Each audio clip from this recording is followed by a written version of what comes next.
ബിനു, ഈ പത്രപ്രവർത്തക ക്ഷേമനിധി പെൻഷൻ പദ്ധതിയിൽ എന്തോ പരിഷ്കരണം വന്നു എന്നൊക്കെ കേട്ടു. അത് വലിയൊരു തിരിച്ചടി തന്നെയാണ് മാധ്യമപ്രവർത്തകർക്കുള്ളതെന്നാണ് അറിയുന്നത്. സ്വയം ആ ക്ഷേമനിധി അംഗം കൂടിയാണല്ലോ. അതെ. അപ്പം നിരാശയുണ്ടോ? തീർച്ചയായിട്ടും. കാരണം നമുക്ക് ഈ പറഞ്ഞതുപോലെ നമ്മൾ ഈ മറ്റുള്ളവർക്ക് വേണ്ടി വാർത്ത ചെയ്യുന്നവരാണ് നമ്മൾ. ഇപ്പോൾ നേഴ്സുമാരുടെ ശമ്പളം വർദ്ധിപ്പിക്കണം, അല്ലെങ്കിൽ കൂലി കൂട്ടുക, അതെ, അത്തരത്തിലുള്ള ഓരോരുത്തർക്കും ആശാപ്രവർത്തകർക്ക് പൈസ വാങ്ങിക്കൊടുക്കണം, അങ്ങനെയുള്ള കാര്യങ്ങൾക്കെല്ലാം നമ്മൾ വാർത്ത ചെയ്യും, അവർക്ക് വേണ്ടി വാദിക്കും. പക്ഷേ നമ്മുടെ അവസ്ഥ അറിയാൻ ആരുമില്ല. അപ്പോൾ നമ്മളൊക്കെ ഇപ്പോൾ അനുഭവിക്കുന്നൊരു പ്രശ്നം എന്ന് പറഞ്ഞാൽ നമ്മൾ ഈ സ്വകാര്യ ചാനലുകളിലൊക്കെയാണ് നമ്മൾ ജോലി ചെയ്യുന്നത്. അപ്പോൾ ഈ സ്വകാര്യ ചാനലുകൾക്ക് പലതും മത്സരത്തിൽ പിടിച്ചു നിൽക്കാൻ കഴിയില്ല. പുതുതായിട്ട് തുടങ്ങുന്ന ചാനലുകളൊക്കെ നമ്മൾ വളരെ പ്രതീക്ഷയോടെ ആയിരിക്കും പോകുന്നത്. പക്ഷേ അവിടെ ചെല്ലുമ്പോൾ പകുതിയാകുമ്പോൾ അവർക്ക് നഷ്ടത്തെ തുടർന്ന് അടച്ചുപൂട്ടേണ്ടി വരുന്ന സാഹചര്യം.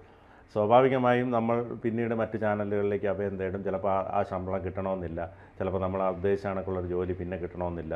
അങ്ങനെയൊക്കെയുള്ള സാധ്യതകളുണ്ട്. പലപ്പോഴും നമ്മൾ സാമ്പത്തിക ഭദ്രത ഉറപ്പുവരുത്താൻ വേണ്ടിയാണ് നിലവിലെ ഒരു സേഫായിട്ടുള്ള ചാനലുകളിൽ നിന്ന് കൂടുതൽ ശമ്പളം പ്രതീക്ഷിച്ച് മറ്റ് ചാനലുകളിലേക്ക് പോകുന്നത്. അപ്പോൾ അതിലെല്ലാം നമ്മൾ ഇപ്പോൾ ഈ പത്രപ്രവർത്തക ക്ഷേമനിധി പെൻഷൻ എന്ന് പറയുന്ന ഒരു പദ്ധതിയുണ്ട് സർക്കാരിൻ്റെ. നമ്മൾ ട്രഷറിയിൽ പൈസ അടച്ചുകൊണ്ട് അത് ഒരു 58 വയസ്സിൽ റിട്ടയർ ആകുമ്പോൾ ഒരു നിശ്ചിത തുക കിട്ടുന്ന ഒരു പെൻഷൻ പദ്ധതി. അത് കെ എം മാണി ധനമന്ത്രിയായിരുന്ന സമയത്താണ് അത് 6000 ആയിരുന്നത് 10000 രൂപ വരെ വർദ്ധിപ്പിച്ചത്. പിന്നീട് തോമസ് ഐസക്കും ഒരു തവണ വർദ്ധിപ്പിച്ചു. ഇപ്പോൾ എനിക്ക് തോന്നുന്നു 12000 രൂപയാണെന്ന് തോന്നുന്നു. അപ്പോൾ ഇപ്പോൾ അതിനകത്തൊരു കരട് വിജ്ഞാപനം, കരട് റിപ്പോർട്ട് ഈ 12000 രൂപ വെറുതെ കിട്ടുന്നതല്ലോ, നമ്മൾ പൈസ അടച്ചിട്ടാണ്. പക്ഷേ അടയ്ക്കുന്നതെന്ന് പറഞ്ഞാൽ നമ്മളിപ്പോൾ ഈ പറഞ്ഞതുപോലെ ഒരു വർഷം 6000 രൂപ വെച്ച് ആണ് അടയ്ക്കുന്നത്. അപ്പോൾ 10 വർഷമാകുമ്പോൾ 60000 രൂപ, ഒരു 1,20,000 രൂപയൊക്കെ ആയിരിക്കും, അല്ലെങ്കിൽ ഒരു 2 ലക്ഷത്തിൽ താഴെ ഒരു തുകയായിരിക്കും നമ്മൾ 30 വർഷത്തെ സർവീസ് ഉള്ളവർ അടയ്ക്കുന്നത്. പക്ഷേ നമ്മളിത് മരണം വരെ നമുക്ക് ഈ പൈസ കിട്ടും. അതാണ് ഇതിൻ്റെ ഒരു പ്രത്യേകത. പിന്നെ ഇത് പകുതിക്ക് വെച്ച് നിന്ന് പോയാൽ അടച്ച പൈസ തിരികെ കൊടുക്കുന്ന പദ്ധതിയാണ്. പക്ഷേ ഇതിലിപ്പോൾ വന്നിരിക്കുന്നത് പുതിയ കരട് വിജ്ഞാപനം അനുസരിച്ച് കേരള പത്രപ്രവർത്തക പെൻഷൻ പദ്ധതി പരിഷ്കരണവുമായി ബന്ധപ്പെട്ട് കരട് റിപ്പോർട്ട് തയ്യാറായിരിക്കുന്നു. പുതിയ പരിഷ്കരണം നടപ്പായാൽ ഭൂരിഭാഗം മാധ്യമപ്രവർത്തകർക്കും പദ്ധതിയുടെ ആനുകൂല്യം പൂർണ്ണ തോതിൽ കിട്ടില്ല. അതായത് 35 വർഷത്തിന് മുകളിൽ സർവീസ് ഉള്ളവർക്ക് മാത്രം 90 മുതൽ 100% വരെ പെൻഷൻ നൽകിയാൽ മതിയെന്നാണ് കരട് റിപ്പോർട്ടിലെ വ്യവസ്ഥ വ്യക്തമാക്കുന്നത്. അപ്പോൾ ശരിക്കും പറഞ്ഞാൽ ഇപ്പോൾ ഞാനിപ്പം അടയ്ക്കുന്നത് 2011 മുതലാണ്. എനിക്കൊന്നും ഒരിക്കലും അതിൻ്റെ പൂർണ്ണ 35 വർഷവും അടയ്ക്കാൻ കഴിയില്ല. അതായത് ഒരു 22 വയസ്സിൽ ജോലിക്ക് കയറി 58 വയസ്സിൽ വിരമിക്കുന്നവർക്ക് മാത്രമേ ഈ പൂർണ്ണ പെൻഷന് അനുമതി കിട്ടൂ. 22 വയസ്സിൽ ജോലിക്ക് കയറി കഴിഞ്ഞാൽ പെൻഷൻ പദ്ധതിക്ക് അപേക്ഷിക്കാൻ പറ്റില്ല. കാരണം ഒരു 3 വർഷം അങ്ങാണ്ട് ജോലി ചെയ്ത് എക്സ്പീരിയൻസ് ആയതിനു ശേഷമേ പറ്റൂ. ചുരുക്കി പറഞ്ഞാൽ ഒരിക്കലും ഒരാൾക്കും ഇനി അങ്ങോട്ട് പത്രപ്രവർത്തക ക്ഷേമനിധി പെൻഷൻ പൂർണ്ണ തോതിൽ ലഭിക്കില്ല എന്ന് പ്രത്യേകം പറയേണ്ടി വരും. പുതിയ റിപ്പോർട്ട് പ്രകാരം 10 വർഷത്തെ സേവന കാലാവധിയുള്ളവർക്ക് 40% പെൻഷന് മാത്രമായിരിക്കും അർഹത. അതായത് ഇപ്പം 10 വർഷമാണ് അടച്ചിരിക്കുന്ന ഒരാളാണെങ്കിൽ 40% എന്ന് പറയുമ്പോൾ ഇപ്പോൾ 12000 രൂപയുടെ 40%. അപ്പം 10000 രൂപയുടെ 40% 4000 രൂപ, ഒരു 5000 രൂപയ്ക്ക് അടുത്ത് ഉള്ളൊരു തുക മാത്രമായിരിക്കും കിട്ടുക. അപ്പോൾ 10 മുതൽ 15 വർഷം വരെ സർവീസ് ഉള്ളവർക്ക് 40 മുതൽ 50% വരെയും, 15 മുതൽ 20 വർഷം വരെ സർവീസ് ഉള്ളവർക്ക് 50 മുതൽ 60% വരെയും, 20 മുതൽ 25 വർഷം വരെ സർവീസ് ഉള്ളവർക്ക് ഒരു 60 മുതൽ 70%, 25 മുതൽ 30 വർഷം വരെ ഉള്ളവർക്ക് 70 മുതൽ 80%, 30 മുതൽ 35 വർഷം വരെ ഉള്ളവർക്ക് 80 മുതൽ 90% വരെയും മാത്രമേ പെൻഷന് അർഹത ഉണ്ടാവുകയുള്ളൂ. അതാണ് ഏറ്റവും പുതിയ നിയമം. നിലവിൽ 10 വർഷം സർവീസ് ഉള്ളവർക്ക് മുഴുവൻ പെൻഷനും അർഹത ഉണ്ടായിരുന്നു. 10 വർഷം മിനിമം അടച്ചാൽ മതിയായിരുന്നു. നമുക്കറിയാം, ഇന്ത്യ വിഷൻ പോലുള്ള ചാനലുകളിലൊക്കെ 10 വർഷം അടച്ചവരുണ്ട്. അവർക്ക് ഇത് മുഴുവൻ പെൻഷൻ കിട്ടുമെന്നായിരുന്നു പ്രതീക്ഷിച്ചിരുന്നത്. പക്ഷേ അതാണിപ്പോൾ 40%ആക്കി വെട്ടിച്ചുരുക്കിയിരിക്കുന്നത്. ഇങ്ങനെ നമ്മൾ ഈ ജോലി വിട്ടുകഴിഞ്ഞാൽ, ഇപ്പോൾ നമ്മൾ മാധ്യമപ്രവർത്തനം ഉപേക്ഷിച്ച് കഴിഞ്ഞാൽ പിന്നെ നമുക്കിത് അടയ്ക്കാനും പറ്റില്ല. കാരണം ഓരോ വർഷവും കൺഫർമേഷൻ ലെറ്ററും സാലറി സ്ലിപ്പും ഒക്കെ അതിനകത്ത് അപ്ലോഡ് ചെയ്യണം. ഇപ്പോൾ അത് ഓൺലൈൻ ആക്കിയിട്ടുണ്ട്. പണ്ട് നമ്മൾ ട്രഷറിയിൽ പോയി നേരിട്ടായിരുന്നു അടയ്ക്കുന്നതെങ്കിൽ ഇപ്പോൾ അത് ഓൺലൈൻ സംവിധാനത്തിലൂടെ മാറിയിട്ടുണ്ട്. അപ്പോൾ അതിനെല്ലാം ഇത് അപ്ലോഡ് ചെയ്യേണ്ടതിനാൽ സ്വാഭാവികമായിട്ടും ഈ ജോലി ഉപേക്ഷിച്ചാൽ പിന്നെ പറ്റില്ല, 10 വർഷം അടച്ച് നിർത്താം എന്നുള്ളതേ ഉള്ളൂ. അപ്പോൾ 58 വയസ്സ്, അതായത് പുതിയ നിർദ്ദേശം അനുസരിച്ച് 58 വയസ്സ് പെൻഷൻ പ്രായമുള്ള മാധ്യമ സ്ഥാപനത്തിൽ 23-ാം വയസ്സിൽ ജോലിയിൽ പ്രവേശിച്ചാൽ പോലും മുഴുവൻ പെൻഷൻ കിട്ടാനുള്ള സാധ്യത വിരളമാണ്. കാരണം 23-ാം വയസ്സ് ജോലി കിട്ടിയാലും ആദ്യം ട്രെയിനി ആയിട്ടായിരിക്കുമല്ലോ കിട്ടുന്നത്. പിന്നെ കൺഫർമേഷനൊക്കെ കിട്ടി 5 വർഷം കഴിഞ്ഞ് അപ്ലൈ ചെയ്യാൻ പറ്റൂ. ചുരുക്കി പറഞ്ഞാൽ ആർക്കും ഫുൾ പെൻഷൻ, ജോലി കിട്ടിയ ഉടനെ ഈ പെൻഷൻ തുക അടയ്ക്കാനും മാത്രമുള്ള വരുമാനവും കാണത്തില്ല. അതെ. അപ്പം അല്ല, അത് ഇപ്പോഴത്തെ സാഹചര്യത്തിൽ 500 രൂപയേ ഉള്ളൂ. അത് വലിയൊരു തുകയല്ല. പക്ഷേ അതും ഇതിന് പുറമെ അംശാദായം കുത്തനെ വർദ്ധിപ്പിക്കാൻ ശുപാർശയുണ്ട്.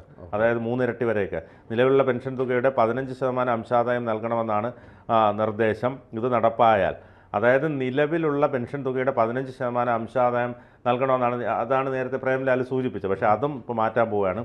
ഇത് നടപ്പായാൽ ഇപ്പോഴുള്ള അംശാദായ തുകയുടെ 2 ഇരട്ടിയിലധികം ഓരോ അംഗവും മാസം തോറും നൽകേണ്ടി വരും.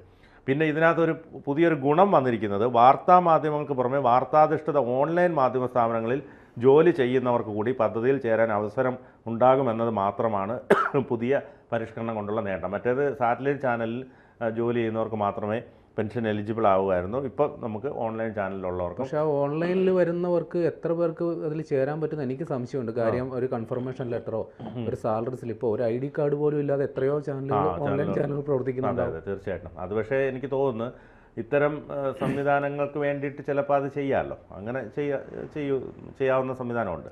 അപ്പോൾ അത് പറഞ്ഞതുപോലെ ഇതിപ്പം ഓൺലൈൻ സ്ഥാപനങ്ങളെല്ലാം ഐഡൻറ്റി കാർഡോ അല്ലെങ്കിൽ ഇത്തരത്തിലുള്ള സാലറി സ്ലിപ്പോ ഒന്നും കൊടുക്കാതെ പൈസ കൃത്യമായ അക്കൗണ്ടിൽ ഇട്ട് കൊടുക്കുന്ന ഒരു സംവിധാനമാണ്. പക്ഷേ ചില അത്യാവശ്യ കാര്യങ്ങൾക്ക്, ഇപ്പോൾ ബാങ്ക് ലോൺ അങ്ങനെയുള്ള കാര്യങ്ങൾക്ക് ഈ സ്ഥാപനങ്ങൾ നൽകാറുണ്ടല്ലോ. അതുപോലെ ഇത്തരം ഒരു അവസരം വരുമ്പോൾ ഇത് വേണമെന്ന് പറഞ്ഞാൽ അത് കിട്ടാവുന്നതേ ഉള്ളൂ. പക്ഷേ എന്നിരുന്നാൽ പോലും ഈ പറഞ്ഞതുപോലെ ഈ പത്രപ്രവർത്തകരുടെ ജീവിതം എപ്പോഴും വളരെ ബുദ്ധിമുട്ട് നിറഞ്ഞതാണ്. കാരണം ഈ പറഞ്ഞതുപോലെ ജോലി നഷ്ടപ്പെട്ടാൽ പോലും ചോദിക്കാനും പറയാനും ആരുമില്ല. ഇപ്പോൾ പലപ്പോഴും പല സ്ഥാപനങ്ങളും സാറ്റലൈറ്റ് ആവുമെന്ന് പറഞ്ഞ് വരുന്നു, അത് പിന്നീട് പകുതി വെച്ച് പൂട്ടുന്നു. ഒരുപാട് പേർക്ക് ജോലി നഷ്ടമാവുകയാണ്. ചിലർ പെട്ടെന്ന് തന്നെ മറ്റ് സ്ഥാപനങ്ങളിലേക്ക് കയറും. നമ്മുടെ മുമ്പിൽ ഒരുപാട് ഉദാഹരണമുണ്ട്. ഇന്ത്യ വിഷൻ ഉണ്ട്, TV ന്യൂ ഉണ്ട്, അതെ, പിന്നെ മംഗളമുണ്ട്, ഫോർത്തുണ്ട്, ഇപ്പോൾ കർമ്മയുണ്ട്. അങ്ങനെ ഒരുപാട് ചാനലുകൾ ഇങ്ങനെ വന്നുകൊണ്ടിരിക്കുകയാണ്. അപ്പോൾ അതുകൊണ്ട് സ്വാഭാവികമായും ഇത് വലിയ പ്രത്യാഘാതം. ഇത് എൻ്റെ ഒരു സംശയം, ഈ സർക്കാർ ഇങ്ങനെ ഒരു വെട്ടിച്ചുരുക്കൽ, ചെലവ് ചുരുക്കലിലേക്ക് പോകാൻ എന്തെങ്കിലും ഒരു കാരണം ഉണ്ടാകുമല്ലോ? സാമ്പത്തിക പ്രതിസന്ധിയാണോ അതോ മറ്റെന്തെങ്കിലും കാരണം? തീർച്ചയായും സർക്കാർ ഇപ്പോൾ ഈ പറഞ്ഞതുപോലെ പങ്കാളിത്ത പെൻഷൻ തന്നെ കൊണ്ടുവന്നതും ഇതിൻ്റെ ഭാഗമായിട്ടായിരുന്നു. പണ്ടുള്ളവർക്ക് ഒരു പെൻഷൻ പൂർണ്ണമായും എലിജിബിൾ ആയിരുന്നല്ലോ. പക്ഷേ ഇപ്പോൾ പങ്കാളിത്ത പെൻഷൻ കൊണ്ടുവന്നു, അവരിൽ നിന്നൊരു വിഹിതം വാങ്ങിക്കൊണ്ട്. അപ്പോൾ അത്തരത്തിലുള്ള പരിഷ്കരണം സർക്കാർ ധനപ്രതിസന്ധിയിലൂടെ കടന്നു പോകുന്ന സാഹചര്യത്തിൽ ഇത്തരത്തിലുള്ള പരിഷ്കരണമാണ് നടപ്പാക്കുന്നതെന്ന് വേണം ഇതിൽ നിന്ന് മനസ്സിലാക്കാൻ. പക്ഷേ ഈ പറഞ്ഞതുപോലെ ഇതിനും ഈ പത്രക്കാർക്ക് ഒരു സംഭവം വരുമ്പോൾ ഈ മനുഷ്യന് മറ്റേ പൃഥ്വിരാജ് ഒരു സിനിമയെ പറയുന്നുണ്ടല്ലേ, അതായത് ഒരു പട്ടികൾക്ക് പ്രശ്നം വന്നാൽ മനുഷ്യന്മാർ ചോദിക്കാനുള്ള ഈ കാലത്ത് മനുഷ്യന്മാർക്കൊരു പ്രശ്നം വന്നാൽ ചോദിക്കാനൊരു പട്ടിയുമില്ല എന്ന് പറയുന്നുണ്ട്. അതുപോലെയാണ് ഈ പത്രക്കാർ പലർക്കും വേണ്ടി ശബ്ദമുയർത്തുന്നത്. പക്ഷേ ഈ പത്രക്കാർക്ക് വേണ്ടി ശബ്ദം ഉയർത്താൻ ആരുമില്ല എന്നുള്ളതാണ്. മാപ്രാവിളി, സിൻഡിക്കേറ്റ്, ഇങ്ങനെ കുറേ വിശേഷണങ്ങൾ മാത്രമേ ഉള്ളൂ. അതെ, അവരുടെ ജീവിതം പരിശോധിച്ചാൽ മനസ്സിലാകും. കാരണം അവർക്ക് കുടുംബത്തോടൊപ്പം ചെലവഴിക്കാൻ പോലും സമയം കിട്ടാത്ത സാഹചര്യങ്ങളാണ്.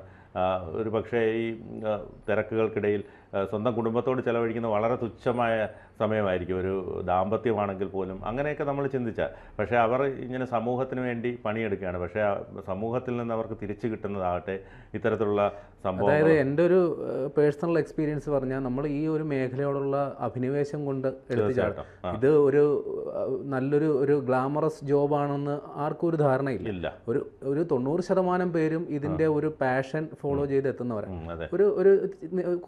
കുറച്ച് ശതമാനം ഇതിന്റെ ഗ്ലാമർ കണ്ടിട്ട് ഇപ്പോൾ TV സ്ക്രീനിൽ നിറഞ്ഞു നിൽക്കുക, ഇപ്പോൾ ഒരു TV ആങ്കറൊക്കെ ആയി മാറുകയാണെങ്കിൽ അവർ ഗ്ലാമർ പ്രതീക്ഷിച്ച് വരുന്നവരും. പക്ഷേ ഏറിയ പങ്കും ഈ ഒരു മേഖലയോടുള്ള താല്പര്യം കൊണ്ട് വരുന്നവരാണ്. പക്ഷേ അങ്ങനെ താല്പര്യപ്പെട്ട് വരുന്നവർ ഇത് ഒന്നും മനസ്സിലാക്കിയിരിക്കുക, ഇത് അത്ര ഒരു പട്ടുമെത്തയോ ഒരു പുഷ്പവീതിയോ അല്ല. അതുമാത്രമല്ല, ഇപ്പോൾ പഴയതിൽ നിന്നൊക്കെ ഒരുപാട് മാറി, സ്ക്രീനുകൾ ഒരുപാട് മാറി. സ്ക്രീനിൽ എപ്പോഴും ഇങ്ങനെ അത്ഭുതങ്ങൾ സൃഷ്ടിച്ചുകൊണ്ടിരിക്കണം. പണ്ട് നമുക്ക് ദൂരദർശനിൽ എഴുതി കൊടുത്ത വാർത്ത നോക്കി വായിച്ചാൽ മതി, നന്നായി അണിഞ്ഞൊരുങ്ങി നല്ല പ്രൊനൗൺസിയേഷനും ഉണ്ടെങ്കിൽ ഇരുന്ന് വായിക്കാം. പക്ഷേ ഇന്ന് കാലം മാറി, നന്നായിട്ട് പാട്ട് പാടണം, ഡാൻസ് ചെയ്യണം. ശിങ്കാരി മേളത്തിൻ്റെ ഇടയിൽ നിന്നാൽ ശിങ്കാരി മേളം കളിക്കണം, പുലികളിയുടെ ഇടയിൽ പോയാൽ പുലി കളിച്ചുകൊണ്ട് വാർത്ത വായിക്കണം. ആ രീതിയിലേക്ക് കാലം മാറിക്കൊണ്ടിരിക്കുകയാണ്. ആരെയാ കൊട്ടുന്നതെന്ന് എനിക്ക് മനസ്സിലാകുന്നുണ്ട്.